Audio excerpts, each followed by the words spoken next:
അടുത്തേക്ക് പോയപ്പം അവളിങ്ങനെ ഷോക്ക് കിട്ടിയമാതിരി ഇങ്ങനെ ഇരിക്കുന്നുണ്ടായിരുന്നു. ഞാനിനി എന്താ ചെയ്യേണ്ടത് എന്നിങ്ങനെ ചോദിച്ചു. ഞങ്ങളാരും ഒന്നും മിണ്ടിയില്ല, ആരും ഭക്ഷണം കഴിച്ചില്ല.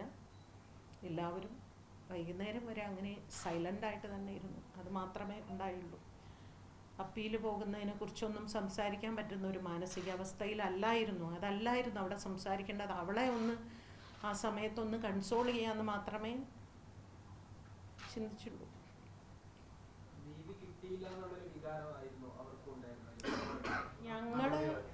ഞങ്ങൾ ഇന്നലെ വാസ്തവത്തിൽ ഞാൻ അവളോട് പറഞ്ഞത് ടി വി വെക്കരുത്, ഫോൺ സ്വിച്ച് ഓഫ് ചെയ്യുക, നമുക്ക് ഇവിടെ സംസാരിച്ചിരിക്കാം, 1 മണിക്ക് ശേഷം നമുക്ക് ടി വി ഒക്കെ കണ്ടാൽ മതി, നീ മുകളിൽ എവിടെയെങ്കിലും പോയിരിക്കണം എന്നൊക്കെ പറഞ്ഞിരുന്നു. പക്ഷേ